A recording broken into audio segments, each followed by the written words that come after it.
efa boboka ny fony zay mangina volamena zany kono faendrena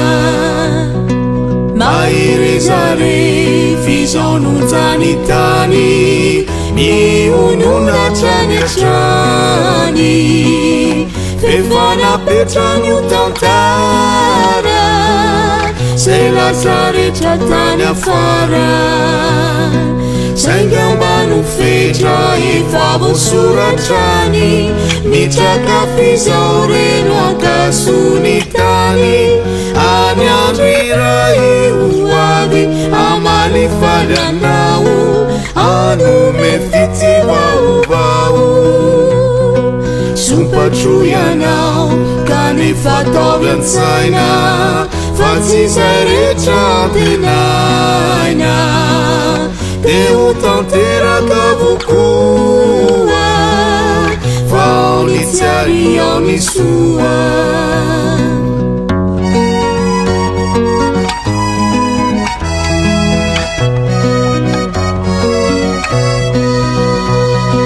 sainga ambano fetra efa voasoratrany mitraka fizao reno ankasony tany any andro iray io avy amalifaly anao anome fity vaovao sopatroy anao kanefa ataovy an-tsaina fa tsy zay rehetra tenaina de ho tanteraka vokoa fa ao ny tsiary ao ny soa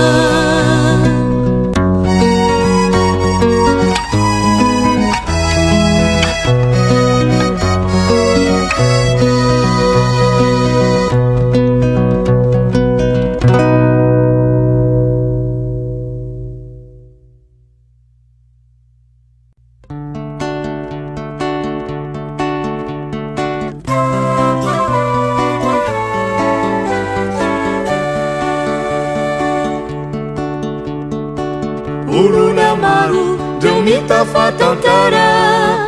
eo ampototry ny afo variana fizao kosa zao sy ny gitara malahelo anao mafy ritiana lay de volany tsilopite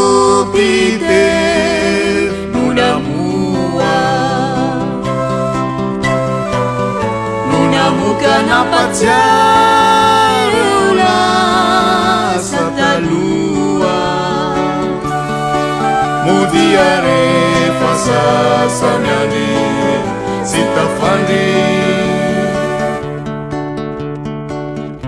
aza de mahatry lafa mangina ny fitiavako rano maso lasao no miraraka ny tavako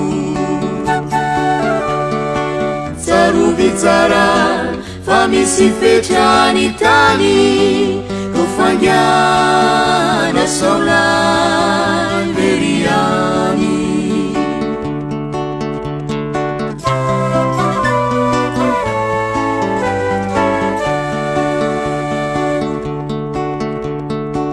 moadalako ny miondrika irery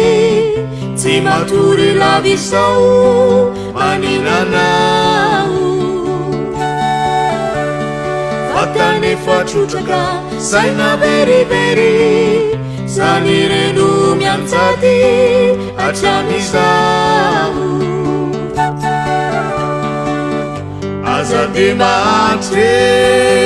raninao fahiana lay venirano efa vitave no analana magina lava mila tsy tamana eto an-tanàna taratasy lavizao efa reraka ny maso marovina ia faranany andraso Tsaroby tsara fa misy fetrany tany